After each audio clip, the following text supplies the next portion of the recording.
ആഴ്ചപ്പാട്. അതെ, കാഴ്ചപ്പാട്. കാഴ്ചപ്പാടിലേക്ക് എല്ലാ മാന്യ പ്രേക്ഷകർക്കും സ്വാഗതം. കാലവർഷം വീണ്ടും കനക്കുകയാണ്. ഇടയ്ക്കെപ്പോഴോ ദുർബലമാകുന്നുണ്ടെങ്കിലും കാറ്റും മഴയും ശക്തമാകുന്ന ഒരു സ്വഭാവമാണ് നാം കണ്ടുവരുന്നത്. അതിതീവ്ര മഴ ഇടയ്ക്കിടെ പെയ്യുന്നു. വെള്ളത്തിൻ്റെ അളവ് കൂടുന്നു. മരങ്ങൾ കാറ്റിൽ ഉലയുന്നു, വീഴുന്നു. നേര്യമംഗലത്ത് നിന്നും വാളറ വരെയുള്ള 14.5 കിലോമീറ്റർ ദൂരത്തിലുള്ള 2 വശങ്ങളിലും നിൽക്കുന്ന മരം വെട്ടാൻ ഹൈക്കോടതി ഉത്തരവിട്ടിട്ടും അനങ്ങാപ്പാറ നയം സ്വീകരിച്ച് ഫോറസ്റ്റ് ഡിപ്പാർട്ട്മെൻറ്റ്. എന്തുകൊണ്ടായിരിക്കാം ഇങ്ങനെ സംഭവിക്കുന്നത്? ഇന്നത്തെ ചർച്ച. ഇന്നിപ്പോൾ ഈ വിഷയവുമായി ബന്ധപ്പെട്ട് ചർച്ചയ്ക്കെത്തിയിരിക്കുന്നത് ശ്രീ KR വിനോദ് അവർ. അദ്ദേഹം വ്യാപാരി വ്യവസായി ഏകോപന സമിതിയുടെ ഇടുക്കി ജില്ലാ വർക്കിംഗ് പ്രസിഡന്റാണ്. സ്വാഗതം സാർ. ശ്രീ KR, താങ്കളെ ഇന്ന് വിളിച്ചതിന് പ്രത്യേക ഉദ്ദേശമുണ്ട്. പ്രത്യേകിച്ച് വ്യാപാരി വ്യവസായി പല സാമൂഹിക വിഷയങ്ങളിൽ ശക്തമായി ഇടപെടുന്ന ഒരു കാലം കൂടിയാണ്. ഇപ്പം നമ്മൾ അഭിമുഖീകരിക്കുന്ന ഒരു പ്രശ്നം പലവട്ടം നമ്മൾ കാഴ്ചപ്പാടിൽ ചർച്ച ചെയ്തതാണെങ്കിൽ കൂടി ഇപ്പം അടുത്ത കാലത്ത് അതിന് ചില രൂക്ഷമായ പ്രതികരണങ്ങളും അതൊരു പ്രശ്നമായി വളരുകയും ചെയ്യുകയാണ്. എന്താണെന്ന് സൂചിപ്പിച്ചാൽ, നേര്യമംഗലം മുതൽ വാളറ വരെയുള്ള 14.5 കിലോമീറ്റർ ദൂരത്തിൽ NHന്റെ വർക്ക് നടക്കുന്നില്ല എന്ന് മാത്രമല്ല, വളരെ അപകടകരമായി നിലനിൽക്കുന്ന മരങ്ങൾ വെട്ടാനുള്ള ഓർഡർ ഹൈക്കോടതിയിൽ നിന്ന് ലഭിച്ചിട്ടും വേണ്ടപ്പെട്ട ഡിപ്പാർട്ട്മെൻറ്റുകൾ അനങ്ങുന്നില്ല. വ്യാപാരി വ്യവസായി സമിതി അടങ്ങുന്ന സമരസമിതി ഇവിടെ രൂപീകരിക്കപ്പെട്ടതാണ്. ഒപ്പം തന്നെ ആ കാര്യത്തിൽ വലിയ സജീവമായ സാന്നിധ്യം വ്യാപാരി വ്യവസായി ഏകോപന സമിതി അറിയിച്ചതുമാണ്. ഇപ്പോൾ എവിടെ നിൽക്കുന്ന കാര്യങ്ങൾ? ഏറ്റവും ഒടുവിൽ നമുക്ക് അറിയാവുന്ന പോലെ നമ്മുടെ കളക്ടറേറ്റ് ഉത്തരവിനെ ഇവര് ഒട്ടും മാനിച്ചിട്ടില്ല. ഇവരെന്ന് ഉദ്ദേശിക്കുന്നത് ഫോറസ്റ്റ് ഡിപ്പാർട്ട്മെന്റ് പ്രത്യേകിച്ച് ദേവികുളത്തെ DFO എന്ന് തന്നെ പറയണം. കളക്ടർ വളരെ സ്പെസിഫിക് ആയ ഉത്തരവായിരുന്നു. 1 മാസത്തിനുള്ളിൽ അവിടെ ഇനി ഒരു മരം മറിഞ്ഞു നിന്ന് ആളുകൾക്ക് ആർക്കെങ്കിലും അപകടം ഉണ്ടായാൽ അതിന്റെ ഉത്തരവാദി DFO ആയിരിക്കും എന്നുള്ള രീതിക്ക് ദുരന്ത നിവാരണ അതോറിറ്റിയുടെ ചെയർമാൻ എന്നുള്ള നിലയിൽ കളക്ടർ വളരെ ഇതിനും ഇപ്പം പുറത്ത് മാറിപ്പോയ കളക്ടറാണ് ഷീജ മാഡം. അങ്ങനെ അത്രയും നല്ല രീതിയിൽ ഒരു ഉത്തരവിട്ടിട്ടും അതിനെ പോലും ഇപ്പൊ സത്യം പറഞ്ഞ സാറേ, നമുക്ക് സംശയം എന്താ, ഈ രാജ്യത്തിന്റെ ഭരണം എങ്ങനെ പോകുന്നത്, ഇത് എങ്ങനെയാണ് ഇതിന്റെ നടപടിക്രമം എന്നുള്ളൊരു സംശയത്തിലായിരുന്നു. എന്ന് പറഞ്ഞാൽ നമ്മുടെ നിയമങ്ങൾ നമ്മുടെ ഭരണഘടന അനുസൃതമായിട്ടല്ല പലപ്പോഴും പോകുന്നത് സംശയിക്കുന്നു. അതായത് സാറേ, നമ്മൾ ധരിച്ചിരിക്കുന്ന ലോ ഓഫ് ദി ലാൻഡ് ഒരു നിയമങ്ങളുണ്ട്. അതിന് എന്തെങ്കിലും മാറ്റം വരുന്നത് കോടതികളുടെ ഉത്തരവാണ്. ആ ഒരു കോടതിയുടെ ഉത്തരവ് വന്നാൽ അതാണ് ലോ ഓഫ് ദി ലാൻഡ് എന്നാണ് നമ്മൾ പിന്നെ പഠിച്ചിരിക്കുന്നത്. ഇത് രണ്ടും മാനിക്കുന്നില്ല. കോടതിയുടെ ഉത്തരവ് ഇപ്പോൾ സ്പെസിഫിക് ആയിട്ട് ഈ മരം വെട്ടുന്ന കേസിലാണെങ്കിലും ആ റോഡ് വൈഡനിങ്ങിന്റെ കേസിലാണെങ്കിലും വളരെ സ്പെസിഫിക് ആയിട്ട് ഡിവിഷൻ ബെഞ്ച് മുസ്താഖ് സാറിന്റെ ഉൾപ്പെടെ ഉള്ള 2 ജഡ്ജിമാരുടെ ക്ലിയർ കട്ട് വെർഡിക്റ്റ് ആണ് വന്നേക്കുന്നത്. കോടതി ഉത്തരവിന്റെ, ഹൈക്കോടതി ഉത്തരവിന്റെ അതിനെ അധികരിച്ച് അല്ലെങ്കിൽ അതിന്റെ വെളിച്ചത്തിലാണല്ലോ പോയ കളക്ടർ ഇങ്ങനെ കർശനമായ ഒരു ഓർഡർ ഇറക്കിയത്, അല്ലേ? അല്ലേ?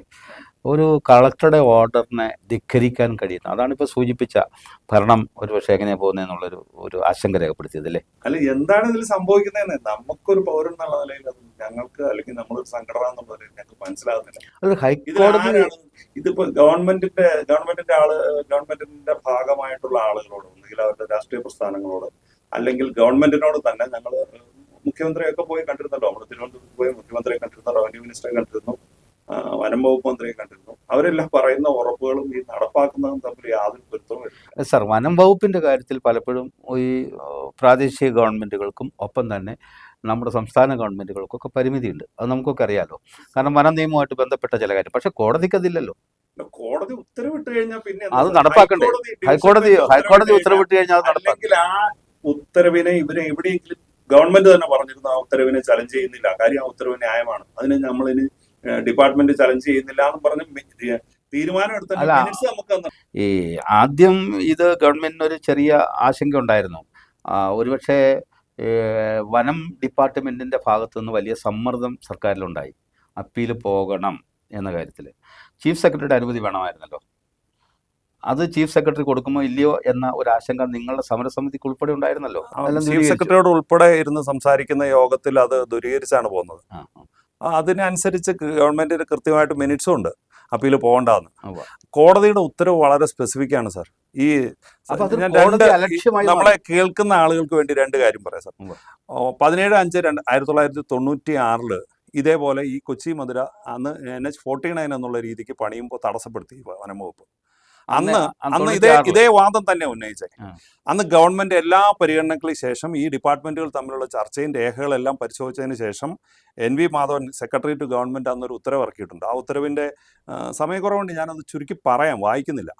ആ ഉത്തരവിൽ വളരെ സ്പെസിഫിക് ആയിട്ട് ഈ റോഡിന്റെ സെന്ററിൽ നിന്ന് 2 സൈഡിലേക്കും 50 അടി വെച്ച് 100 അടി സ്ഥലം PWD ഡിപ്പാർട്ട്മെന്റിന് വിട്ടുകൊടുത്തതാണെന്നും അവിടെ കൺസ്ട്രക്ഷൻ നടത്തുന്നതിന് ഒരു തടസ്സവും ഇല്ലെന്നും. എന്നിട്ട് ഏറ്റവും ലാസ്റ്റത്തെ പാരഗ്രാഫ് മാത്രം ഞാൻ വയ്ക്കുക. In the circumstances government instruct that the chief conservator of forest will ensure that the work of improvements within the 100 feet of the road mentioned in para 2 should not be obstructed by the forest officials so that uninterrupted work in NH-49 can be carried out. ഇത് ഒരു government clear order ആണ്. ഈ order വെച്ചിട്ടാണ് ഈ ഓർഡറും പിന്നീട് അതിനുശേഷമുള്ള ഇതിന്റെ ഒരു വസ്തുതകളുടെ 1936 വിളംബരവും എല്ലാം കൂടെ വെച്ചിട്ട് നമ്മുടെ സിജുമോൻ ഫ്രാൻസിസും ബബിൻ ജെയിംസും ഒക്കെ കൊടുത്ത ഹർജിയിലാണ് മുഷ്താഖ് സാർ ക്ലിയർ ആയിട്ട്. അതിനുശേഷം ഇപ്പോൾ 2024 28 മെയ് 2024 ക്ലിയർ ഉത്തരവ് വന്നിരിക്കുന്നു. ഈ road therefore the order we order that the forest officials shall resist from raising any objection and interfering with the widening of the road by the National Highway authorities concerned. ഇതിനപ്പുറം എന്താണ് ഒരു കോടതി പറയുന്നത്? ഇതിന് ഈ ഓർഡർ നിലനിൽക്കുകയാണ്. ഇതിനൊരു appeal പോയിട്ടില്ല, യാതൊരു തടസ്സവാദങ്ങളും. വനംവകുപ്പ് അപ്പീൽ പോയിട്ടില്ല, ഗവൺമെന്റ് അപ്പീൽ പോയിട്ടില്ല. ഇതിപ്പോ ഈ നാട്ടിലെ നിയമമാണ്. ഈ ഹൈക്കോടതി ഡിവിഷൻ ബെഞ്ച് ഇട്ട ഉത്തരവിന് മേളിൽ വേറൊരു അപ്പീൽ പോലും ഇല്ലാത്തപ്പോൾ ഇതല്ലേ നിയമം? ഈ നിയമം നടപ്പാക്കണ്ടേ? അവിടെ ആ റോഡിൽ ഒരു പണി നടക്കുന്നുണ്ടോ? ഇപ്പൊ ലാസ്റ്റ് ഞങ്ങൾ മനസ്സിലാക്കുന്നത്, അതും കൂടി ജനങ്ങളുടെ അറിവിന് വേണ്ടി ലാസ്റ്റ് ഞങ്ങൾ മനസ്സിലാക്കുന്നത്, ഇപ്പൊ ഗവൺമെന്റ് അവസാനം കൂടിയ ഒരു യോഗത്തിൽ ഇതിങ്ങനെ തന്നെ പണി ഒരു 10 മീറ്റർ 11 മീറ്റർ ആണെന്ന് എനിക്കൊരു സംശയമുണ്ട്. ആ വൈഡനിങ്ങിൽ അവിടെ പണിയുന്നതിനും അതിൻ്റെ അകത്ത് നമ്മുടെ പാലം പണിയുന്നില്ലേ, ഇപ്പോൾ ഉള്ള പാലത്തിൽ നിന്ന് 9 മീറ്റർ മാറ്റിയാണ് അത് പണിയുന്നത്. അപ്പോൾ പാലത്തിൻ്റെ അപ്രോച്ച് റോഡിന് വേണ്ടി ഒരു ഹെക്ടറിൽ താഴെ 0.9 സംതിങ് ഹെക്ടർ സ്ഥലം മാത്രമാണ് ഏറ്റെടുക്കേണ്ട ഒരു പ്രശ്നം വരുന്നുള്ളൂ. അത് വനഭൂമിയാണ്. അത് സ്വാഭാവികമായിട്ടും അത് കുറച്ചുകൂടി ഉള്ളിലേക്ക് കയറി വരുമ്പോൾ പാലം ഇച്ചിരി മാറി വരുമ്പോൾ ആ അപ്രോച്ച് റോഡ് വരുന്നത് വനത്തിലാണെങ്കിൽ അതിനു വേണ്ടി ഏറ്റെടുക്കേണ്ടി വരുന്ന ഈ 2 ഏക്കറിൽ ചെല്ലാൻ ഭൂമി മാത്രമാണ് വനം വകുപ്പിന്റെ ഏറ്റെടുക്കേണ്ടുള്ളൂ. ബാക്കി സ്വാഭാവികമായി ഈ ഉത്തരവിൽ പറയുന്ന പോലെ നാഷണൽ ഹൈവേയുടെ ഈ റോഡിന്റെ എന്താ പറയുക, അതിന്റെ പുറമ്പോക്കായിട്ട് കിടക്കുന്ന ഭൂമിയിൽ തന്നെ, അതായത് മുൻപേ ഏറ്റെടുത്ത് പബ്ലിക് വർക്ക്സ് ഡിപ്പാർട്ട്മെന്റിന്റെ കയ്യിൽ കിടക്കുന്ന സ്ഥലത്ത് തന്നെ അത്രയും സ്ഥലമൊന്നും വേണ്ട. ഇപ്പൊ റോഡ് പണിയാൻ 1/3 സ്ഥലം പോലും വേണ്ട. മറ്റേത് 30 മീറ്റർ വരുന്നുണ്ട്, ഇതിപ്പോ 11 മീറ്റർ പണിയാൻ ഇതൊന്നും വേണ്ടല്ലോ. അപ്പൊ എന്നിട്ട് ഇത് നടപ്പാക്കാൻ സാധിക്കുന്നില്ല. ഈ വനം വകുപ്പ് ഒരു സമാന്തര ഗവൺമെന്റ് ആണോ എന്ന് സംശയം. വനം വകുപ്പിന്റെ സ്റ്റാൻഡ് എന്താണ്? നമുക്ക് മനസ്സിലാക്കുന്നിടത്തോളം ഇവരൊരു സമാന്തര ഗവൺമെന്റ് ആവാൻ ശ്രമിക്കാന്ന് വേണ്ട. നമ്മളോടൊന്നും പറയുന്നില്ല, നമ്മളോട് ഒന്നും പറയുന്നില്ലല്ലോ ഇവര്. ചർച്ചയ്ക്ക് നമ്മള് അവിടെ അതിന്റെ ഉള്ളില് ഈ പല വളവുകളിലും നമ്മൾ മരം നിൽക്കുന്ന കണ്ടിട്ട് ആ മരം വെട്ടുന്നതിന് വേണ്ടി സമീപിച്ചപ്പോൾ അവർ പറ്റില്ല, അത് വനമാണെന്നല്ലേ പറഞ്ഞുകൊണ്ടിരുന്നത്. അതെ, അതിനെയൊക്കെ ഇപ്പൊ ഈ ഉത്തരവുകൾ വന്നപ്പോൾ അതൊക്കെ മറികടന്ന് പോയല്ലോ. അടിമാലിൽ എല്ലാ രാഷ്ട്രീയ പാർട്ടികളും കൂടി, വ്യാപാരി വ്യവസായ സമിതി, അങ്ങനെയുള്ള എല്ലാ സാംസ്കാരിക സംഘടനകളെല്ലാം കൂടി ചേർന്നിട്ട് ഒരു സമര സമിതി രൂപീകരിച്ചല്ലോ. അത് കഴിഞ്ഞ മാസം ഒരു ദിവസം നിശ്ചയിച്ച് അവിടെ പോയി വെട്ടാൻ തീരുമാനിച്ചിരുന്നു, ഇല്ലേ? അല്ല, ഗവൺമെന്റ് ഇതിലേക്കൊക്കെ വന്നല്ലോ. ഞാൻ പറഞ്ഞ അങ്ങനെ തീരുമാനിച്ചിരുന്നു. ശക്തമായ ഒരു തീരുമാനം എടുക്കാതെ കളക്ടർ അറിയിക്കുകയും ചെയ്തിരുന്നു, അറിയിക്കുകയും ചെയ്തിരുന്നു. അത് കളക്ടറുടെ അടുത്ത് പോയി സംസാരിക്കുകയും ചെയ്യായിരുന്നു. അടിമാലി മേഖലയിൽ അങ്ങനെ ഒരു സമരം നടന്നേക്കുമെന്ന ഒരു പ്രചരണം ഉണ്ടായി, ഒരു പ്രചണ്ഡമായ പ്രചരണം ഉണ്ടായിരുന്നു. ആളുകൾ കാത്തിരുന്നു. പക്ഷെ അത് പെട്ടെന്ന് എന്തുകൊണ്ടാണ്, നമുക്ക് എന്താ പറയുക, നമുക്ക് ഈ നിയമലംഘനം നമ്മുടെ വഴിയല്ലല്ലോ, അവസാനത്തെ വഴിയാണല്ലോ. ഒരു മാർഗ്ഗവും ഇല്ലാതെ, ജനത്തിന് നീതി കിട്ടാൻ ഒരു മാർഗ്ഗവും ഇല്ലാതെ വരുമ്പോൾ നമ്മൾ സ്വീകരിക്കേണ്ടതല്ല. അപ്പോൾ ഗവൺമെന്റ് കുറച്ചുകൂടി അനുഭാവപരമായ നിലപാട് സ്വീകരിച്ചപ്പോൾ സമരസമിതി അത് കുറച്ച് നീട്ടിവെക്കുകയാണ് ചെയ്തത്. പക്ഷേ ഹൈക്കോടതിയുടെ ഇത്രയും ക്ലിയർ ഉത്തരവ് വരുമ്പോൾ ഇത് ഇപ്പൊ സാറേ ലേറ്റസ്റ്റ് ഒരു ഈ ഉത്തരവ് വെച്ചുകൊണ്ട് എന്തുകൊണ്ട് അത് വെട്ടിക്കൂടാ സാർ?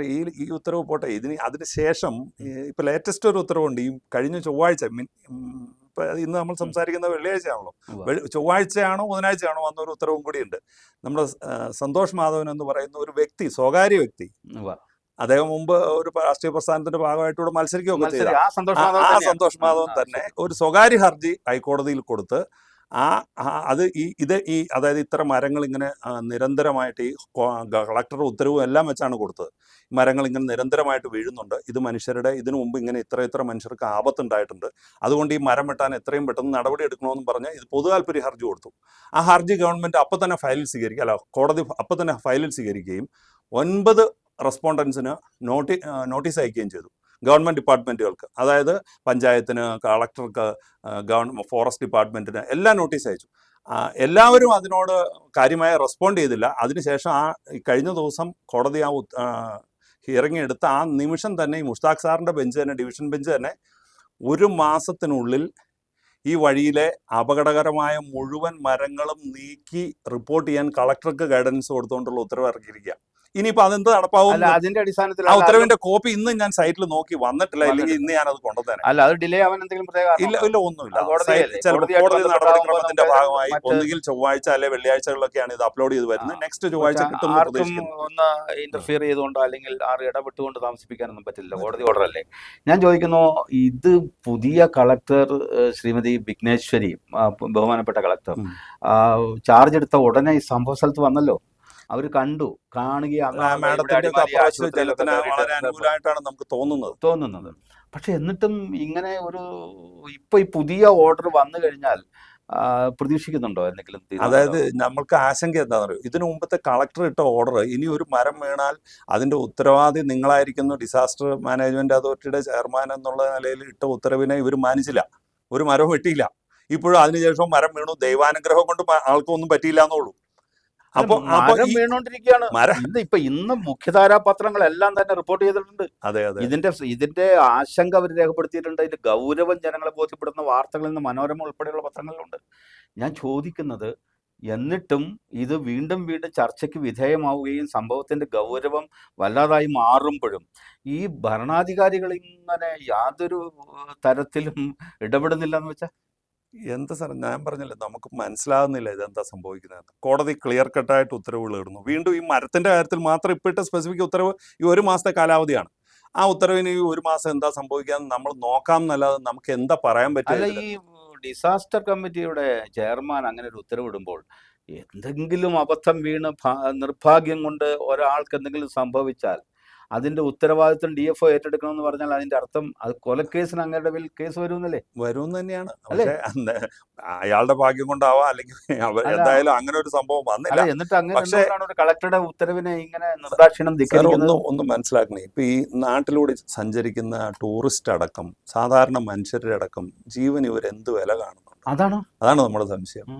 ഇവിടെ ഒരു കാലത്തും ഇല്ലാത്തതുപോലെ ഇപ്പൊ ഈ റോഡിൽ എനിക്ക് തോന്നുന്നത് എൻ്റെയൊക്കെ കൊച്ചു പ്രായത്തിൽ, ഞാനൊരു 50 വയസ്സ് കഴിഞ്ഞ ആളാണ്. അപ്പോൾ നമ്മുടെയൊക്കെ തീരെ ചെറിയ പ്രായത്തിൽ കണ്ടിരുന്നതിനേക്കാൾ മൃഗങ്ങൾ, അതായത് 4 വയസ്സ് 5 വയസ്സിൽ കണ്ടിരുന്ന, പിന്നെ ഒരു 10-40 വർഷക്കാലം നമ്മൾ ഈ വഴിയിലൊന്നും വലിയ മൃഗങ്ങളെ കണ്ടിട്ടില്ല. പക്ഷെ 2 വർഷമായിട്ട് നമുക്ക് ആനയെ കാണാതെ ഇവിടുന്ന് കോതമംഗലം വരെ എത്താൻ പറ്റാത്ത സ്ഥിതിയിലേക്ക് എത്തിയിരിക്കുന്നു കാര്യങ്ങൾ. എന്നിട്ട് ഈ 2 സൈഡിലെ റോഡും ഒരു ആർച്ച് പോലെയല്ലേ ഇപ്പൊ നമുക്ക് ഫീൽ ചെയ്യുന്നത്. അതിന്റെ ഉള്ളിൽ ഒരു ഗുഹയ്ക്കട പോകുന്ന പോലെയല്ലേ നമുക്ക് ഫീൽ ചെയ്യുന്നത്. ആളുകൾ എങ്ങനെയൊക്കെ ഇതിനോട് പ്രതികരിക്കുന്നുണ്ട്. ഇപ്പൊ ഇന്ന് ആനക്കൊമ്പുമായിട്ടൊക്കെ പള്ളിവാസലിലോ ദേവളത്തൊക്കെ ആയിട്ട് പിടിയിലായ ആളുകളുണ്ട്. ഈയിടെ നമ്മൾ വായിക്കുന്നു, കുട്ടമ്പുഴയാണോ എവിടെയാ പൂയംകുട്ടി ഭാഗത്താണോ, നമ്മൾ 2-3 ആനകളുടെ ജഡം കാണുന്നു. ഈ തരത്തിലൊക്കെ അത് ഒരുപക്ഷെ ആനയുടെ എണ്ണം വല്ലാതെ പെരുകിയിട്ടുണ്ടോ? ഇല്ല, ഈ വർഷത്തെ റിപ്പോർട്ട് അതൊക്കെ ഫോറസ്റ്റ് റിപ്പോർട്ടുകളൊക്കെ വലിയ കളവാണ്. അത് കുറഞ്ഞു എന്നല്ലേ പറഞ്ഞു, എണ്ണം വല്ലാതെ കുറഞ്ഞു പോയി എന്നല്ലേ പറഞ്ഞത്. നമ്മുടെ കൺമുമ്പിൽ നമ്മൾ കാണുന്ന യാഥാർത്ഥ്യങ്ങളെ ഇവർ തമസ്കരിക്കുമല്ലേ. എന്നിട്ട് ആനയുടെ എണ്ണം കുറഞ്ഞു എന്ന് ഒരു റിപ്പോർട്ട് വയ്ക്കാൻ ഇവർക്ക് യാതൊരു ഉളുപ്പും യാതൊരു നാണവും ഇല്ല. ഇങ്ങനെ തെറ്റായ ഒരു റിപ്പോർട്ട് വയ്ക്കാൻ. പുലി മൂലം, കടുവ മൂലം എണ്ണം കുറയുന്നത് മനുഷ്യരുടേതാണ്. മനുഷ്യരുടെ എണ്ണമാണ് കുറയുന്നത്. ഇതൊക്കെ അത്ഭുതകരമാണ്. ഇത് ഒരു കാലത്തും ഇല്ലാത്ത പോലെ ഈ ആനക്കുഞ്ഞ്, നമുക്ക് ആ വന്യമൃഗങ്ങളുടെ സംരക്ഷണം വേണമെന്നും ഉള്ള കാര്യത്തിൽ ഒന്നും അഭിപ്രായ വ്യത്യാസമില്ല. പക്ഷേ കൃത്യമായിട്ട് എന്താ പറയുക, ഗവൺമെൻറ് അംഗീകരിച്ച ജനപദങ്ങളിൽ ജീവിക്കുന്ന മനുഷ്യർക്ക് അവർക്ക് സഞ്ചരിക്കാനും ജീവിക്കാനുമുള്ള ഒരു സ്വാതന്ത്ര്യം ഗവൺമെൻറ് ഉറപ്പുവരുത്തണം, ഭരണഘടന നൽകുന്നതാണ് എന്ന വിനീതമായ അഭിപ്രായമേ നമുക്കുള്ളൂ. അതിന് സാധിക്കുന്നില്ല. പുതിയ ബോർഡൊക്കെ വന്നല്ലോ. നമ്മുടെ സഞ്ചാരപാതയിൽ കഴിഞ്ഞ 50 വർഷമായി ഇല്ലാതിരുന്ന പുതിയ ബോർഡുകളൊക്കെ ഇപ്പോൾ പ്രത്യക്ഷപ്പെട്ടിട്ടുണ്ട്, ആനത്താര എന്ന പേരിലൊക്കെ. ഇപ്പോൾ പുതിയ റോഡിൻ്റെ പണി നടക്കുന്നിടത്ത് വീതി പ്രത്യേകമായി നിശ്ചയിച്ചിട്ടുണ്ട്. ഈ പറഞ്ഞ 14.5-ൻ്റെ ഇടയിൽ അവിടെ അല്ലാതെ മറ്റു ഭാഗങ്ങളിൽ ഈ ആനയ്ക്ക് കടന്നു പോകാൻ വേണ്ടി പ്രത്യേക ആനത്താര വഴിയുടെ റോഡിന്റെ അടിയിലൂടെ നിർമ്മിക്കുന്നു എന്ന് കേൾക്കുന്നു. ശരിയാണോ? അതിനെക്കുറിച്ച് വല്ലതും കേട്ടോ? ഞാൻ അതിന്റെ DPR പരിശോധിച്ചിട്ടില്ല. അങ്ങനെ പരിശോധിച്ചില്ല. അങ്ങനെ നിർമ്മിക്കുന്നത് നല്ലതാണെന്നുള്ള അഭിപ്രായക്കാരനാണ്. കാര്യം ആനത്താര ഉണ്ട്, ആന അവിടെ രണ്ട് സൈഡിലും വനങ്ങളുണ്ട്, മൃഗങ്ങൾക്ക് ഇത് ക്രോസ് ചെയ്യുകയും വേണം, ഉറപ്പായിട്ടും ക്രോസ് തീർച്ചയായിട്ടും ചെയ്യണം. കാര്യം മൃഗങ്ങൾ വേണം. വെള്ളത്തിന് വേണ്ടി അവർക്ക് അത് വേണ്ടതല്ലേ? ക്രോസ് ചെയ്യാൻ വേണം. അപ്പോൾ മൃഗങ്ങൾക്കെതിരല്ലല്ലോ. അണ്ടർ പാസോ അപ്പർ പാസോ എങ്ങനെയാന്ന് വെച്ചാൽ മൃഗങ്ങൾക്ക് ക്രോസ് ചെയ്യാനുള്ള സംവിധാനം ഉണ്ടാക്കുക തന്നെയാണ് നല്ലത്. കാര്യം ഇപ്പം നമ്മുടെ മൂന്നുകലിക്കിന്റെ ഭാഗം താഴെയൊക്കെ നമ്മൾ പലപ്പോഴും കാണുന്നത് ഈ ആന റോഡിൽ തന്നെ ഇറങ്ങി ഓടി ഇങ്ങനെ വന്ന് ക്രോസ് ചെയ്യുമ്പോൾ ചെറിയ വണ്ടിയൊക്കെ ആണെങ്കിലേ അതിന്റെ മുമ്പിൽ ഒരു ബൈക്കൊക്കെയാണ് പെടുന്നതെങ്കിൽ ആ ബൈക്കിന് അതിന് അപകടം ഉണ്ടാവാതിരിക്കും. ഇപ്പോഴത്തെ റോഡ് പണിയുന്ന രീതി അനുസരിച്ച് ഒരു സൈഡിൽ ഇച്ചിരി കോൺക്രീറ്റ് സ്ട്രക്ചറും വരുന്നുണ്ടല്ലോ. അപ്പൊ ഈ മൃഗങ്ങൾക്ക് ക്രോസ് ചെയ്യാനുള്ള സ്ട്രക്ചർ ഉണ്ടാക്കട്ടെ, നല്ലതാണത്. അതെ, ഇപ്പൊ അങ്ങനെ ഒരു കോൺക്രീറ്റ് സ്ട്രക്ചർ പക്ഷേ ഉള്ളതുകൊണ്ട് ഈ റോഡ് ഏറ്റവും സുരക്ഷിതമാണ്. കാര്യം ലക്ഷക്കണക്കായ മനുഷ്യർ ടൂറിസത്തിനായിട്ടും ഈ പാത ഇങ്ങനെ തമിഴ്നാട് വരെ നീണ്ടുപോകുന്നതുകൊണ്ട് ഇന്റർസ്റ്റേറ്റ് ട്രാവലിനായിട്ടും യൂസ് ചെയ്യുന്ന ഒരു റോഡാണിത്. കേരളത്തിന്റെ പൊതുസമൂഹം, ഇടുക്കി ജില്ലയിലെ ആളുകളല്ല, ബാക്കി 13 ജില്ലയിലെ ആളുകൾ ഇവിടുന്ന് തമിഴ്നാടിന് പോകാൻ ഈ റോഡിനെ ഉപയോഗിക്കുന്നുണ്ട്. അപ്പോൾ ആ രീതിക്ക് അവർക്ക് അവരുടെ ഒരു സേഫ്റ്റി ഉറപ്പാക്കുന്നതിന്റെ ഭാഗമായിട്ട് ഇത് ഏറ്റവും നന്നായിട്ട് ഈ ഫോറസ്റ്റിന്റെ ഭാഗത്ത് തന്നെ കൺസ്ട്രക്ട് ചെയ്യണം. അതിന് യാതൊരു തടസ്സങ്ങളും ഇപ്പം ഇല്ല. ഒരു കോടതി ഉത്തരവിലൂടെ ഈ സ്ഥലം ഈ 1 ഹെക്ടറിൽ താഴെ സ്ഥലം ഏറ്റെടുക്കുന്നതിന് ഇപ്പം ഇവിടെ എപ്പോഴും പറയുന്നത് കേന്ദ്ര ഗവൺമെന്റിന്റെ അനുമതി വേണമെന്നാണ്. 1 ഹെക്ടർ എന്നല്ല, ഞാൻ മനസ്സിലാക്കിയെടുത്തോളം 2 ഹെക്ടർ സ്ഥലം വരെ സ്റ്റേറ്റ് ഗവൺമെന്റിന് വനം വകുപ്പിൽ നിന്ന് ഏറ്റെടുക്കാം. അതിന് മുകളിലാണെങ്കിലാണ് കേന്ദ്ര വനം പരിസ്ഥിതി മന്ത്രാലയത്തിന്റെ അനുമതിക്കൊക്കെ പോകേണ്ടതുള്ളൂ. ഇപ്പോൾ ഈ 1 ഹെക്ടർ താഴെയുള്ള സ്ഥലമാണെന്നാണ് ഞാൻ ആ ഗവൺമെന്റിന്റെ മിനിറ്റ്സിൽ നിന്ന് മനസ്സിലാക്കിയത്. ഈ പാലത്തിന്റെ ഭാഗത്ത് നിലവിലുള്ള വനത്തിന്റെ പോരായ്മ പരിഹരിക്കുന്നതിന് ദിനം പ്രതി നമ്മുടെ നാട്ടിൽ വനത്തിന്റെ വിസ്തൃതി കൂട്ടുന്ന ഒരു നടപടി നടക്കുന്നുണ്ടെന്നുള്ളത് അങ്ങയുടെ ശ്രദ്ധയിൽപ്പെട്ടിട്ടുണ്ട്? അങ്ങനെയല്ല സാർ, വനത്തിന്റെ വിസ്തൃതി കൂട്ടിയതായ കണക്കുണ്ടാക്കി കഴിഞ്ഞാൽ ഇവർക്ക് വിദേശമായി എത്തുന്ന ഫണ്ട് നല്ലപോലെ മാത്രമല്ലല്ലോ സാർ, കണക്കുണ്ടായാൽ ഓട്ടോമാറ്റിക്കായിട്ട് പയ്യെ ആളുകൾ കണക്ക് എങ്ങോട്ടോ ഉണ്ടാക്കും. ചിന്നക്കനാലിലെ വനം ഏറ്റെടുത്തിരിക്കുന്നു, ഈവൻ നമ്മുടെ ആനച്ചാലിലെ സ്ഥലം ഏറ്റെടുത്തിരിക്കുന്നു. സാർ, കണക്കുണ്ടാക്കുന്നത് ഇപ്പൊ ജനവാസമുള്ള 2-3 സ്ഥലത്തേക്ക്, ഒന്ന് ഏതെങ്കിലും ഡിപ്പാർട്ട്മെന്റിന് സർക്കാർ വിട്ടുകൊടുത്തേക്കുന്ന സ്ഥലം തിരിച്ച് സർക്കാരിലേക്ക് വരുമ്പോൾ അത് നേരെ വനം വകുപ്പിന് വിട്ടുകൊടുക്കുന്നു. ഇപ്പൊ അത് HNL വിട്ടുകൊടുത്തിരുന്ന സ്ഥലമാണ്. HNL പ്ലാന്റേഷന് വിട്ടുകൊടുത്തിരുന്ന സ്ഥലം. സത്യത്തിൽ അത് ഒരു 200 ഏക്കറായിട്ട് കിടക്കുന്ന ഒരു സ്ഥലം വനത്തിന്റെ ഒരു സ്വഭാവം ഇല്ലാത്തതും ഒരു മൃഗങ്ങളില്ലാത്തതും ഒരു തരത്തിലും ഒരു വനമായി സൂക്ഷിക്കാൻ പറ്റാത്തതുമാണ്. വനത്തിന്റെ യാതൊരുവിധ ആവാസവും ഇല്ലാത്ത അല്ലെങ്കിൽ യാതൊരു സ്വഭാവവും. കാര്യം അതിന്റെ 4 ചുറ്റും നിബിഡമായ ജനസാന്ദ്രതയുള്ള പ്രദേശങ്ങൾ, അതിന്റെ നടുവഴിയിലൂടെ റോഡും പോകുന്നുണ്ട്. അപ്പൊ അത് ഒരു വനമാക്കേണ്ട സ്ഥലമല്ല. പക്ഷേ ഗവൺമെന്റ് ഇപ്പൊ എനിക്ക് തോന്നുന്നത് ഈ സ്ഥലത്തിന്റെ ഒരു കയ്യേറപ്പെടാതെ സംരക്ഷിക്കാൻ പറ്റുന്ന ഏറ്റവും കൂടുതൽ വനമാണ് എളുപ്പം കരുതുന്നുണ്ടോ എന്ന് സംശയമുണ്ട്. പിന്നെ ഞാൻ പറഞ്ഞില്ലേ, ഈ വനവിസ്തൃതി വർദ്ധിപ്പിച്ച കണക്കുണ്ടാക്കിയാൽ ഇതിന് അനുബന്ധമായിട്ട് കുറച്ച് ഫോറിൻ ഫണ്ട് കിട്ടും എന്നുള്ള തോന്നൽ. ഫണ്ട് കിട്ടുമെന്നാണോ? അത് കിട്ടിക്കഴിഞ്ഞതാണോ നമ്മൾ അങ്ങനെ ഒരു ആക്ഷേപമായിട്ടൊന്നും പറയുന്നത്. പക്ഷെ ഇത് സ്വാഭാവികമായി ഇപ്പൊ സംഭവിച്ചുകൊണ്ടിരിക്കുന്നതല്ലേ. അതിന്റെ ഭാഗമാണ് ചിലപ്പോൾ ഇവർ കണക്കെടുക്കുമ്പോൾ ആനയുടെ കണക്ക് വലുതാക്കി കാണിക്കുകയും പിന്നെ മനുഷ്യരെ തൃപ്തിപ്പെടുത്താൻ വേണ്ടി കണക്കെടുക്കുമ്പോൾ ആനയുടെ കണക്ക് ചെറുതാക്കി കാണിക്കുകയും ഒക്കെ ചെയ്യുന്നത് ഈ കളികളുടെ ഭാഗമാണ്. ഈ എലിഫന്റ്, ഏതെങ്കിലും ഒരു എലിഫന്റ് സംരക്ഷണ പദ്ധതിയുടെ അങ്ങനെ ഒരു വലിയ സംരക്ഷണ പദ്ധതി ഏഷ്യ ആകെ നടക്കുന്നുണ്ടല്ലോ. അതിന്റെ ഭാഗമായിട്ടൊരു ഫണ്ട് വരാനാണെങ്കിൽ ഇവർ ഈ ആനയുടെ കണക്ക് പെട്ടെന്ന് പെരുപ്പിക്കും. ഇത് 9,000 ഒക്കെ ആയി എന്ന് കാണിക്കും. അപ്പോൾ എന്നാലാണല്ലോ അതിന്റെ ഫണ്ട് വരുള്ളൂ. ഇത് മനുഷ്യരെ, ഇവിടെ കേരളത്തിലെ ജനങ്ങളെ ബോധ്യപ്പെടുത്താൻ വേണ്ടിയിട്ട് ഇതിപ്പോൾ 3,500 ആയി. ഇത് എന്നിട്ട് ഇവർ വളരെ വിചിത്രമായ കാര്യങ്ങളൊക്കെ പറയും. ഇത് തമിഴ്നാട്ടിലേക്ക് പോയേക്കുമായിരുന്നു കൊബ്രോ എന്നൊക്കെ. ശരിക്കും ഇതിന് ശാസ്ത്രീയമായ ഒരുപാട് മാർഗങ്ങളുണ്ട് സാർ ആനയ്ക്ക് കൃത്യമായ കണക്കെടുക്കാൻ. അതൊന്നും ഇവർ അവലംബിക്കുന്നില്ല. കൃത്യമായി അങ്ങനെ കണക്കെടുത്തോണ്ടിരുന്നതല്ലേ, ആനയുടെ കണക്കെടുക്കാനൊന്നും ഒരുപാട്. പക്ഷേ ഇവര് തോന്നിയവാസം ചെയ്യുന്നു എന്നുള്ളതാണ് അതിന്റെ. കടുവയുടെ കണക്കെടുക്കുന്നു യാതൊരു വിധമില്ല. കാരണം കടുവയുടെ വര നോക്കിയിട്ടാണല്ലോ, വേറൊരു സീബ്രയ്ക്കൊക്കെ അങ്ങനെയാണല്ലോ. അതിന്റെയൊക്കെ കണക്കെടുക്കാൻ ആ രീതിയിലുള്ള ശാസ്ത്രീയമായ മാർഗങ്ങളുണ്ടല്ലോ, അതൊക്കെ ചെയ്യുന്നുണ്ട്. ആനയുടെ കണക്കെടുക്കാനാണ് സാധാരണ നിലയിൽ മൃഗങ്ങളിൽ വെച്ച് ഏറ്റവും എളുപ്പമുള്ളത്. വളരെ എളുപ്പം. ഇത്ര വലിയ ജീവിയല്ലേ. അല്ല, അതിന് ഏതെങ്കിലും തരത്തിൽ അതിനെ അല്ലെങ്കിൽ അവർക്ക് ഒരു ടാഗ് ചെയ്യുകയോ അല്ലെങ്കിൽ ഇപ്പോൾ നിരവധി ശാസ്ത്രീയ മാർഗങ്ങളില്ല. ഇതൊന്നും ഉപയോഗിക്കാതെ ഇവർ ഒരു പൊട്ടക്കണക്കുണ്ടാക്കി ആളുകളെ പറ്റിക്കുന്നു എന്നുള്ളതാണ് സത്യം.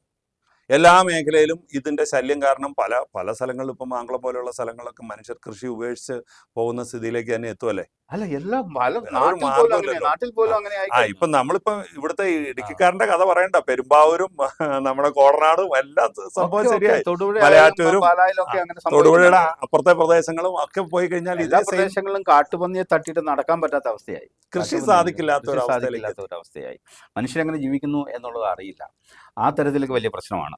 ഒരു സെന്റ് വനം വർദ്ധിപ്പിക്കാനും ഈ ജനങ്ങളെ ഇവിടെ നിന്ന് ഇറക്കി വിടാനും അനുവദിക്കുന്ന പ്രശ്നമില്ല എന്ന് നമ്മുടെ ഉടുമ്പൻചോല MLA മണിയാശാൻ പറഞ്ഞു കഴിഞ്ഞല്ലോ. ആ കാര്യത്തിൽ അതൊരു രാഷ്ട്രീയമായ ആ, തട്ടിപ്പാണെന്ന് കരുതുന്നുണ്ടോ? ഞാനിപ്പോൾ മണിയാശാനെ പോലുള്ള ഒരാൾ നടത്തിയ പ്രസ്താവനയെ ഇപ്പോൾ പെട്ടെന്ന് ഖണ്ഡിക്കുന്നൊന്നുമില്ല. പക്ഷെ അദ്ദേഹമൊക്കെ ഞാൻ നിസ്സഹാവസ്ഥയിലാണെന്നാണ് എനിക്ക് തോന്നുന്നത്. വസ്തുത അതാ. ഇടുക്കി ജില്ലയിലെ ഇടതുപക്ഷങ്ങളടക്കം നിസ്സഹാവസ്ഥയിലാണ്. കേരളത്തിലെ രാജ്യം ഭരിക്കുന്ന ആളുകൾ ഈ പറയുന്ന കാര്യങ്ങളോടൊന്നും കൃത്യമായ അവർ പറയുന്ന നിലപാടുകളോടോ അല്ലെങ്കിൽ ആളുകൾക്ക് തരുന്ന ഉറപ്പുകളോ പാലിക്കുന്നില്ല. അതിപ്പോൾ ജില്ലയിലെ ഇടതുപക്ഷം ആ കാര്യത്തിൽ പ്രശ്നത്തിൽ തന്നെയാണ്.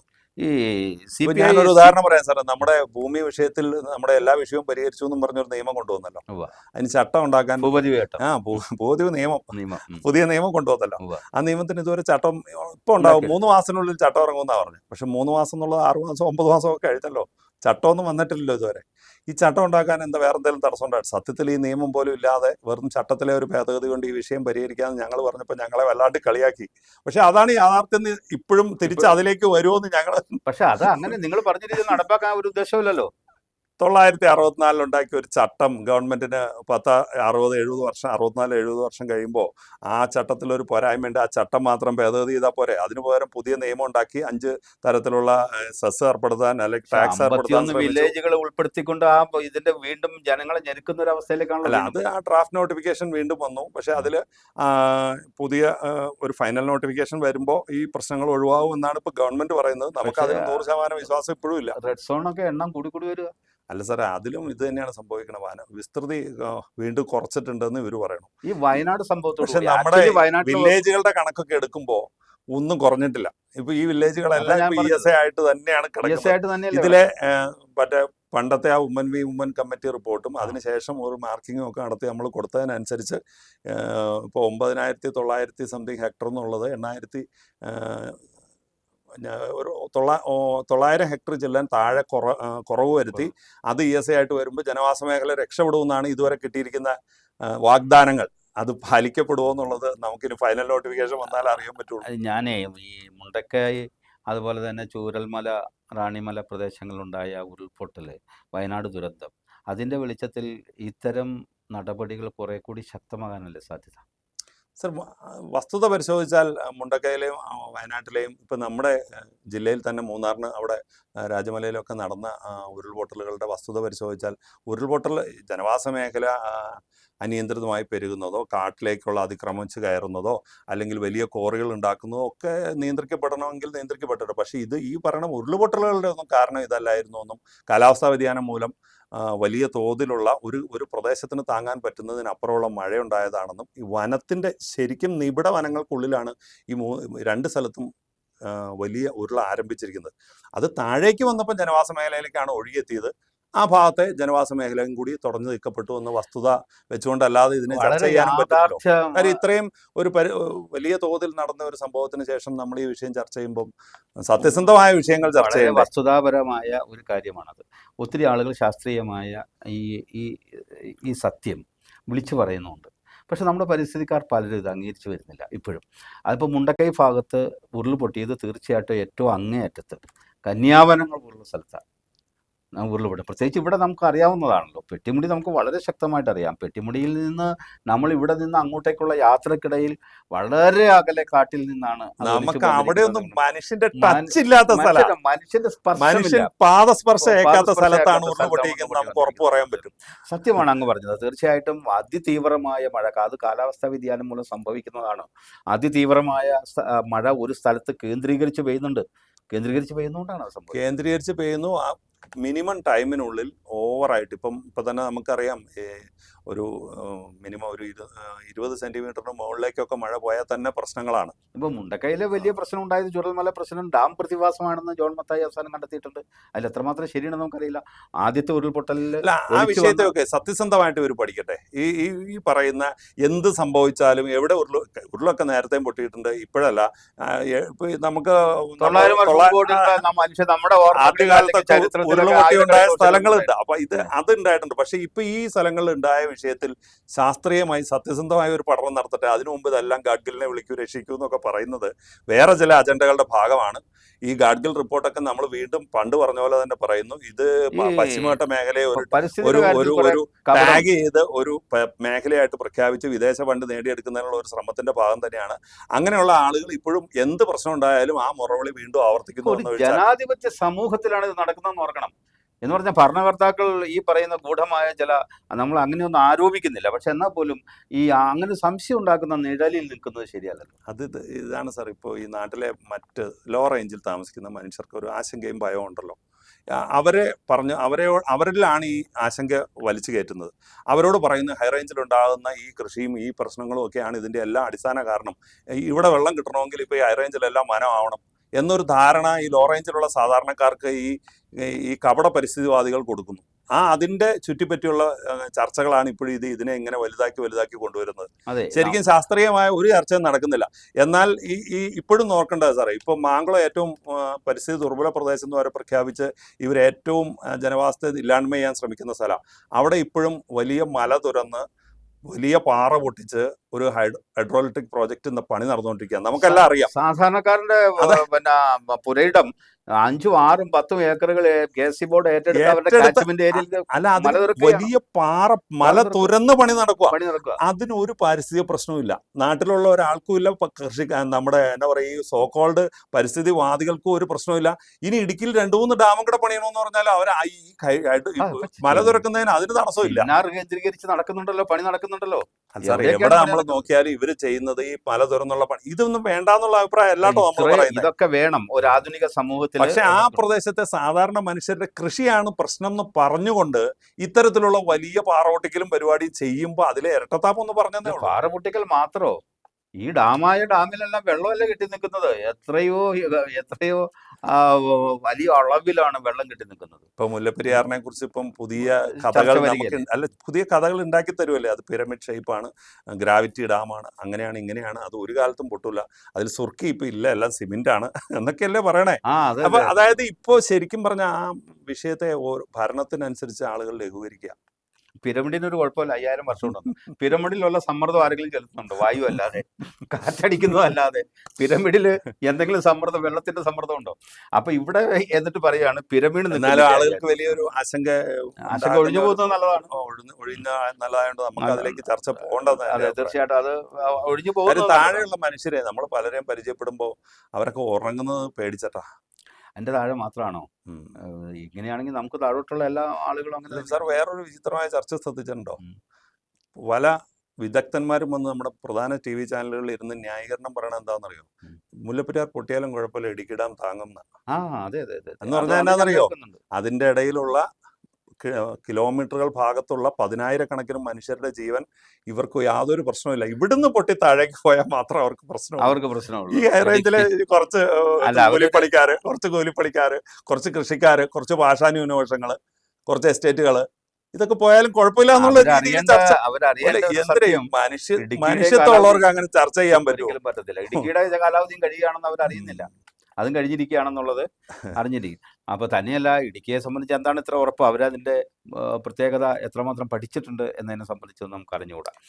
ഏതായാലും അങ്ങനെയുള്ള ചർച്ചകൾ നടക്കുന്നുണ്ട്. നല്ല വിദഗ്ധന്മാരൊക്കെ വന്നിരുന്ന് കോട്ടും സൂട്ടൊക്കെ ഇട്ടിരുന്ന് പറയുന്നുണ്ട്. നമ്മളിതിലേക്ക് തിരിച്ചു വരാം സാർ. അപ്പോൾ ഇങ്ങനെ രാഷ്ട്രീയമായി ഇപ്പോൾ മണിയാശാൻ്റെ ഭാഗത്ത് നിന്ന് വളരെ ശക്തമായൊരു പ്രസ്താവന വന്നിട്ടുണ്ടെങ്കിൽ പോലും ഇവിടെ നമ്മുടെ സമരസമിതി ഒന്നും കൂടി പുനർജീവിപ്പിക്കുന്ന കാര്യം ചിന്തിക്കുന്നുണ്ടോ? സാർ ഇപ്പോൾ ഞങ്ങളുടെ ഒരു രീതി നമ്മൾ പറഞ്ഞല്ലോ, അത് നമ്മൾ നിങ്ങൾ ഭയക്കുന്നുണ്ടായിരുന്നു അല്ല ശരിക്കും. ആരെയും ഭയക്കുന്നില്ല. ആ. പക്ഷെ എന്താണെന്ന് വെച്ചാൽ നമ്മൾ ഇപ്പോൾ ഈ വസ്തുതകളെല്ലാം നമുക്കറിയാലോ. കോടതിയുടെ ഉത്തരവ് വരുന്നു. ഇപ്പോൾ ലാസ്റ്റ് വന്നിരിക്കുന്ന ഈ ഉത്തരവിനെ ഒരു മാസത്തിനുള്ളിൽ ഇത് വെട്ടിമാറ്റി കോടതിക്ക് റിപ്പോർട്ട് ചെയ്യാനുള്ള ഒരു ഉത്തരവാണ്. അത് നമ്മൾ വെയിറ്റ് ചെയ്യേണ്ടതുണ്ട്. അതിന് നമ്മൾ കാത്തിരിക്കണമല്ലോ. കാര്യം കോടതി അത്രയ്ക്ക് ഒരു ഉത്തരവ് ഇട്ടിട്ട് നമ്മൾ അതിൻ്റെ ഇടയിൽ ഒരു നിയമവിരുദ്ധ സമരത്തിന് പോയാൽ അത് കോടതിയും കൂടി മാനിക്കാതിരിക്കലല്ലേ, അത് സാധിക്കില്ല. അപ്പോൾ അത് നമ്മൾ വെയിറ്റ് ചെയ്യും അല്ല, തീർച്ചയായിട്ടും. കോടതിക്ക് അതിനോടൊപ്പം തന്നെ ഈ നാഷണൽ ഹൈവേയുടെ പണി ഇവിടെ ആരംഭിക്കുന്നുണ്ടോ എന്നുള്ളതും നമ്മൾ നോക്കും. അത് ആരംഭിക്കാൻ ധാരണയായി എന്നൊക്കെ കേൾക്കുന്നു. അങ്ങനെ പറയുന്നുണ്ട്. അപ്പോൾ ആ ധാരണ അങ്ങനെ പറയുന്നതല്ലേ നമുക്ക് ഇതിനു മുമ്പ് കുറേ നാൾ മുമ്പ് പറഞ്ഞിട്ടും ഇപ്പോഴും ആരംഭിച്ചിട്ടില്ലല്ലോ. ആരംഭിച്ചിട്ടില്ല. അപ്പോൾ അതുകൊണ്ട് ഇപ്രാവശ്യം ഇത് ആരംഭിക്കുന്നുണ്ടെങ്കിൽ സമരങ്ങളോ പ്രശ്നങ്ങളോ നിയമലംഘനങ്ങളോ ഇല്ലാതെ ഇത് അവസാനിക്കുന്നുവെങ്കിൽ നമുക്ക് സന്തോഷം തന്നെ. ഈ പാലത്തിന്റെ ഇക്കരെയുള്ള വനഭൂമിയിലുള്ള പണി, അപ്രോച്ച് റോഡിന്റെ പണി ഇപ്പോൾ നടക്കുന്നുണ്ട്. അപ്രോച്ച് റോഡിന്റെ പണി നടക്കണമെങ്കിൽ ആ ഒരു ഏക്കർ സ്ഥലം സർക്കാർ ഏറ്റെടുക്കുകയും അതിന് പകരം ഭൂമി കണ്ടെത്തി കൊടുക്കുകയൊക്കെ വേണ്ടേ. അത് നടന്നിട്ടില്ല. അതിനുള്ള പ്രൊസീജിയർ ആരംഭിക്കുന്നുള്ളൂ എന്ന് ഞാൻ കരുതുന്നത്. അതെ. ആ പാലം പണിതാൽ ബാക്കി റോഡിന്റെ പണി തീരുമ്പോഴത്തേക്കുമാണല്ലോ അപ്രോച്ച് റോഡ് തീരണ്ടേ. അപ്പോൾ ഈ 1 ഹെക്ടറിൽ താഴെയുള്ള സ്ഥലമായതുകൊണ്ട് അത് സംസ്ഥാനത്ത് തന്നെ ചെയ്യാവുന്ന കാര്യമുള്ളൂ. അതിന് പകരം അതിൻ്റെ സംവിധാനങ്ങളുണ്ടല്ലോ. പകരം ഒരു ഭൂമി കണ്ടെത്തി വനവൽക്കരണത്തിന് കൊടുക്കുകയും അതിനാവശ്യമായ ഫണ്ട് കൊടുക്കുകയും ചെയ്യുക അങ്ങനെയാണ് അതിൻ്റെ നടപടിക്രമം എന്ന് ഞാൻ കരുതുന്നത്. അത് സ്റ്റേറ്റിൽ തന്നെ ചെയ്യാവുന്നതുള്ളത് കൊണ്ട് അതിനുള്ള ലിമിറ്റിലുള്ള ഭൂമി മതി എന്നുള്ളത് കൊണ്ട് അത് ഈസി ആയിട്ട് നടക്കും എന്നാണ് നമ്മൾ കരുതുന്നത്. ആനയും പോത്തിനെയൊക്കെ കണ്ട് പന്നിയും മറ്റ് മൃഗങ്ങളെ, മാൻ പോലുള്ള മൃഗങ്ങളൊക്കെ കണ്ട ആളുകൾക്ക് അവിടെ നിന്ന് യാത്ര ചെയ്യാനുള്ള സംവിധാനം ഇവർ സങ്കല്പിക്കുന്നുണ്ടെന്ന് എനിക്ക് തോന്നുന്നു. ഇതിൽ കുറച്ച് നമ്മളുടെ ഒരു പ്രതീക്ഷ ഈ റോഡ് ഇത്രയും ഫണ്ടൊക്കെ ഇട്ട് വന്നപ്പോൾ നമ്മുടെ നാട്ടിലേക്ക് വരുന്ന ആളുകൾക്കും നമുക്ക് പുറത്തേക്ക് യാത്ര ചെയ്യാനും യാത്രയെങ്കിലും ഒരു സമാധാനപരമായി നടത്താൻ പറ്റും എന്നൊരു തോന്നലുണ്ടായിരുന്നു. ഇപ്പോൾ അത് റിയലിസ്റ്റിക് ആയി വന്നാലേ ഇനിയിപ്പോൾ വിശ്വസിക്കാൻ പറ്റുള്ളൂ എന്നുള്ള സ്ഥിതിയിലാണ് നിൽക്കുന്നത്. പിന്നെ ഇതിൻ്റെ ഇടയിൽ ഈ 185ന്റെ നാഷണൽ ഹൈവേ സ്റ്റാറ്റസ് പോകുന്നൊക്കെ പറഞ്ഞു വേറെ ചർച്ചകൾ ആ നടക്കുന്നുണ്ട്. ചർച്ച വേറെ നടക്കുന്നു. അതെ, അതിന്റെയൊക്കെ ഭാവി എന്താന്ന് കണ്ടറിയാം. അതൊരു സ്റ്റേറ്റ് ഹൈവേ ആയിട്ട് ഏതായാലും ഇത് ചുരുങ്ങുമെന്നും. ഇങ്ങനെയൊന്ന് പണിയിൽ വരുന്നതും ആ പണി നടക്കുന്നതിലെങ്കിലും നമ്മൾ ആശ്വാസത്തിലാണ്. നടക്കട്ടെ, നന്നായി വരട്ടെ, ആളുകൾക്ക് പ്രയോജനപ്രദമായി വരട്ടെ. പക്ഷേ ഗവൺമെൻറ് ഈ വിഷയത്തിൽ നമുക്ക് റിക്വസ്റ്റ് ചെയ്യാനുള്ളത് ഒരിക്കൽ കൂടി ഈ നിയമത്തെയും കോടതി ഉത്തരവുകളെയും ഒക്കെ മാനിച്ച് അത് ഉണ്ടാക്കിയിട്ട് ആ കോടതി ഉത്തരവുകൾ ഉണ്ടാക്കി എല്ലാം കഴിഞ്ഞ് പരിഹരിക്കുമെന്ന് പറയാതെ അത് നടപ്പാക്കി ആളുകൾക്ക് ആശ്വാസം നൽകാനുള്ള നടപടികൾ ഉണ്ടാവണം. ഉയർന്നു വരുന്ന ജനരോഷം എല്ലാവരും ഭയക്കുന്നുണ്ടല്ലോ. ഈ ഉത്തരവിടുന്ന ആളുകൾ ആരായാലും എന്തായാലും ജനരോഷത്തെ ഭയക്കുന്നുണ്ട്, ആ കാര്യം സംശയമില്ല. പക്ഷേ ജനരോഷത്തെ ഏത് രീതിയിൽ റെഗുലേറ്റ് ചെയ്യണം എന്ന കാര്യത്തിൽ, അത് കൺട്രോൾ എന്നുള്ള കാര്യത്തിലൊക്കെ ഇപ്പോൾ പുതിയ സിദ്ധാന്തങ്ങളാണ് വരുന്നത്. ആ സിദ്ധാന്തങ്ങളിൽ ജനം പെട്ടുപോകുന്നുണ്ടോ എന്ന് എനിക്ക് സംശയമുണ്ട് പലപ്പോഴും. ജനരോഷത്തെ ഇവർക്ക് ഇലക്ഷൻ എടുക്കുന്ന ഒരു വർഷം വാഗ്ദാനങ്ങളുടെ വർഷവും ബാക്കി 4 വർഷം വാഗ്ദാന ലംഘനങ്ങളുടെ വർഷവും ആക്കിയാലും കുഴപ്പമില്ല എന്നുള്ള തോന്നലാണ് ഇപ്പം സംശയിക്കുന്നത്. അല്ല, ഞാൻ പറയുന്നത് കോടതി ഒരു ഉത്തരവിട്ടിട്ട് അതിനെ ഏതൊരു DFO ആണ് ഇങ്ങനെ നിൽക്കുന്നത്, അല്ലെങ്കിൽ കളക്ടറുടെ ഉത്തരവിനെ മാനിക്കാതെ ഒരു DFO നിന്നിട്ട് അദ്ദേഹത്തിന്റെ പേരിൽ ഒരു ശിക്ഷണ നടപടി പോലും എടുക്കാൻ പറ്റാത്തത് എന്തുകൊണ്ടാണ്? കളക്ടർക്ക് എടുക്കാൻ കഴിയുമല്ലോ. സാറ് എല്ലാ സത്യവും ഇങ്ങനെ ഈ ചർച്ചയിൽ ആളുകളോട് പറയണേ എങ്ങനെയാണെന്ന് ഓർത്തിട്ട് നമ്മൾ പല ചർച്ചയ്ക്ക് പോകുമ്പോഴേ ഇപ്പോൾ ഈ ഭൂമി വിഷയത്തിലൊക്കെ ചർച്ചയ്ക്ക് പോയി ഗവൺമെൻറ്റിൻ്റെ ഉത്തരവ് കിട്ടി എല്ലാം പരിഹരിച്ചു എന്ന് വിചാരിച്ച് തിരിച്ചു വന്ന് വീണ്ടും 1 വർഷം കഴിഞ്ഞ് അതേ ചർച്ചയ്ക്ക് പോകേണ്ടി വന്നിട്ടുള്ള അവസ്ഥയുള്ളവരാണ് ഞങ്ങൾ. അപ്പോൾ ഈ പറയുന്ന വാക്കുകൾക്കൊക്കെ അതിൻ്റെ ഒരു വിലയുള്ളൂ എന്നാണ്. നമ്മളതിന് വസ്തുതാപരമായ നിലപാടുകളും ഇല്ല. ആ വസ്തുത പരിഹരിക്കേണ്ട എങ്ങനെയാണെന്നുള്ള കൃത്യമായ പഠനങ്ങളില്ല. എന്നിട്ട് കുരുടൻ ആനയെ കണ്ട പോലെ കാര്യങ്ങൾ പറയും. എന്നിട്ട് അതാണ് ശരിയെന്ന് വാശി പിടിച്ച് സംസാരിക്കും. അത് അങ്ങനെയല്ല ശരിയെന്ന് മനസ്സിലാക്കാൻ നമുക്ക് എങ്ങനെ സാധിക്കും എന്നുള്ള ഒരു പിടിയില്ല. അല്ല, 100 അടി വീതി വളരെ വ്യക്തമായി പറഞ്ഞിരിക്കുകയും അത് വ്യവസ്ഥയിൽ ഉണ്ടാവുകയും നിയമത്തിൽ ഉണ്ടാവുകയൊക്കെ ചെയ്ത് കോടതി അതിന് അനുവാദം കൊടുത്തിട്ട് സാർ അതിനെക്കുറിച്ച് ഇവർക്കൊരു ഒബ്ജക്ഷൻ എങ്കിലും ഉണ്ടായിരുന്നു മുമ്പ്. ഇപ്പൊ ഹൈക്കോടതി ഡിവിഷൻ ബെഞ്ച് ഉത്തരവ് വന്നപ്പോൾ പിന്നെ അതെല്ലാം കഴിഞ്ഞല്ലോ. അതിനു മുമ്പുള്ള എല്ലാ കഥയും കഴിഞ്ഞു. ഇങ്ങനെ 100 അടി വഴിയുണ്ടെന്നും ആ വഴി പബ്ലിക് വർക്ക് ഡിപ്പാർട്ട്മെന്റിന്റെ കയ്യിലാണെന്നും അവിടെ റോഡ് പണിയാമെന്നും കോടതി അസന്നിഗ്ധമായ ഉത്തരവിട്ട് കഴിഞ്ഞാൽ അതിനൊരു അപ്പീൽ പോകാത്തപ്പോൾ അതല്ലേ ലോ ഓഫ് ദ ലാൻഡ്? എന്തുകൊണ്ട് നടപ്പാകുന്നില്ല? ഈ ഒരു ചോദ്യം ഇതാണ്. അപ്പൊ വീണ്ടും സമരസമിതി സജീവമാകേണ്ടി വരുമെന്നാണ് എനിക്ക് ഏതായാലും ഈ ഒരു മാസം കൂടി വെയിറ്റ് ചെയ്യും. തീർച്ചയായിട്ടും കോടതിയെ നമ്മൾ തീർച്ചയായിട്ടും പ്രതീക്ഷിക്കണം, മാനിക്കണം. അത് വലിയ ആത്മാർത്ഥതയോടെയാണ് ഹൈക്കോടതി അതിനകത്ത് ബന്ധപ്പെട്ടിരിക്കുന്നത് തീർച്ചയായിട്ടും. അപ്പോൾ അതുകൊണ്ട് നമുക്ക് കാത്തിരിക്കാം. നമ്മൾ ഹൈറേഞ്ചുകാർക്ക് ഒത്തിരി ആശങ്കകളുണ്ട്, നമ്മുടെ യാത്രയെക്കുറിച്ച്, നമ്മുടെ ജീവിതത്തെക്കുറിച്ച്, അല്ലേ, നമ്മുടെ ഉറക്കത്തെക്കുറിച്ച്. ഒക്കെ നമുക്ക് ആശങ്കകളുണ്ട്. കാരണം ഒരു കാലത്ത് ഇവിടെ കുടിയേറിയവന് ഒത്തിരി സ്വപ്നങ്ങളുണ്ടായിരുന്നു. ആ സ്വപ്നങ്ങളെല്ലാം വീണ്ടും തകർത്തെറിയുന്ന ഒരവസ്ഥയിലേക്ക് കാര്യങ്ങൾ ചെന്നെത്തരുത്. അപ്പോൾ അത് നമ്മൾ എപ്പോഴും തോറ്റുപോകുന്നവൻ്റെ കൂടെ, നമ്മൾ തോക്കുന്നവരാണല്ലോ പലപ്പോഴും. ഇപ്പോൾ കണ്ടിട്ട് ചരിത്രം അങ്ങനെയാണ്. തോറ്റുപോകുന്നവരുടെ കൂടെ നമുക്ക് നിൽക്കാനാണ് താല്പര്യവും, കാരണം അവരെ ജയിപ്പിക്കാൻ. തീർച്ചയായിട്ടും വളരെ നന്ദിയുണ്ട് സാർ ഈ കാര്യത്തിൽ നിങ്ങളിങ്ങനെ ഒരു സമയത്തിന് പരിമിതി. കാലിക പ്രസക്തിയുള്ള ഒരു വിഷയം ചർച്ചയ്ക്ക് എടുത്തതിൽ, എന്നാൽ വലിയ സെൻസിറ്റീവായ ഒരു എന്താ പറയുക, വലിയ സെൻസേഷണലൊന്നും അല്ല, എങ്കിലും നിങ്ങൾ ഈ വിഷയം ഗൗരവമായി ജനങ്ങളിൽ എത്തിക്കാൻ എടുത്ത ശ്രമത്തെ പ്രത്യേകം അഭിനന്ദിക്കുന്നു. നന്ദി. Okay, thank you. ചർച്ചകളും സംവാദങ്ങളും കൊണ്ട് ഒരു പ്രയോജനവുമില്ലെന്നായി കഴിഞ്ഞിരിക്കുന്നു. അവയർനെസ് ജനങ്ങൾക്ക് എത്ര നേടിയാലും ജനങ്ങൾ പ്രതികരിക്കില്ല, അവരെ ശാസ്ത്രീയമായി നിയന്ത്രിക്കാനാവും എന്ന ബുദ്ധിപരമായ ചില തീരുമാനങ്ങളുമായി ചില സംഘടിത ശക്തികൾ നീങ്ങുന്നുണ്ടോ എന്ന് സംശയമുണ്ട്. 14.5 കിലോമീറ്റർ നീളത്തിൽ എത്രയും പെട്ടെന്ന് മരങ്ങൾ, അപകടകരമായ മരങ്ങൾ വെട്ടിയേ പറ്റൂ. ഒരു മാസത്തിനകം അത് വെട്ടി റിപ്പോർട്ട് സമർപ്പിക്കാൻ ബഹുമാനപ്പെട്ട ഹൈക്കോടതി ഉത്തരവിട്ടിട്ടുണ്ട്. നമുക്ക് കാത്തിരിക്കാം എന്ത് സംഭവിക്കുമെന്ന്. നന്ദി, നമസ്കാരം.